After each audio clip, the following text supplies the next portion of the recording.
നബി വാക്യം.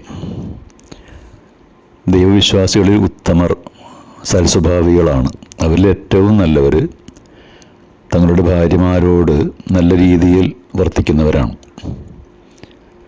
ജീവിതത്തിന് ഏറെ ആനന്ദവും സന്തോഷവും പ്രദാനം ചെയ്യുന്ന സംവിധാനമാണല്ലോ കുടുംബജീവിതം. കൂടുമ്പോൾ ഇമ്പമുണ്ടാകുന്നതാണ് കുടുംബം എന്ന് പറയാറുണ്ട്. മനുഷ്യജീവിതത്തിലെ ഏറെ ആഹ്ലാദം നിറഞ്ഞ ഒരു ജീവിത കാലഘട്ടമാണ് ദാമ്പത്യ ജീവിതം സമ്മാനിക്കുന്നത്. ഇത് ലോകരക്ഷിതാവായ ദൈവത്തിൻ്റെ ദൃഷ്ടാന്തങ്ങളിൽ ഒന്നാണെന്ന് വിശുദ്ധ ഖുർആനിൽ പറയുന്നുണ്ട്. ഭർത്താവിന് ഭാര്യയുടെ മേൽ നിയന്ത്രണാധികാരമുള്ളത് രണ്ട് കാരണങ്ങൾ കൊണ്ടാണ്. ഒന്ന്, സ്ത്രീയെ അപേക്ഷിച്ച് പുരുഷന് ദൈവം കൂടുതൽ കഴിവുകൾ നൽകിയതുകൊണ്ടും രണ്ടാമത്തേത്, പുരുഷനാണ് തൻ്റെ ഇണക്ക് വേണ്ടി ധനം ചിലവഴിക്കുന്നത് എന്നതുകൊണ്ടുമാണ്. സ്ത്രീകൾക്ക് ഭർത്താക്കന്മാരോട് ബാധ്യതകൾ ഉള്ളതുപോലെ തന്നെ ന്യായപ്രകാരമുള്ള അവകാശങ്ങൾ അവർക്കും നൽകേണ്ടതുണ്ടെന്ന് വിശുദ്ധ ഖുർആനിൽ പറയുന്നുണ്ട്.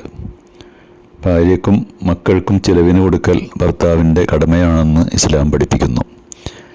ഇക്കാലത്ത് പൊതുവെ ചിലർ വിചാരിക്കുന്നത് ഭാര്യ ജോലിക്ക് പോയിട്ട് കുടുംബം പുലർത്തട്ടെ എന്നാണ്.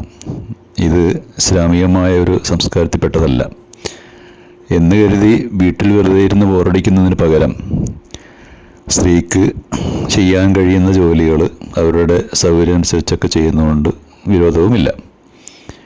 നബി ശിഷ്യനായ മുആവിയ ചോദിച്ചു, ദൈവദൂതരെ, ഞങ്ങൾക്ക് ഭാര്യമാരോടുള്ള ബാധ്യതകൾ എന്തെല്ലാമാണ്? അപ്പം നബി പറഞ്ഞു, നീ ഭക്ഷിക്കുന്നുവെങ്കിൽ അവളെയും ഭക്ഷിപ്പിക്കുക, നീ വസ്ത്രം ധരിക്കുന്നുവെങ്കിൽ അവളെയും ധരിപ്പിക്കുക, അവരുടെ മുഖത്ത് അടിക്കാതിരിക്കുക, അവളെ വഷളാക്കാതിരിക്കുക, കിടപ്പറയിലല്ലാതെ അവളെ വെടിയാതിരിക്കുക.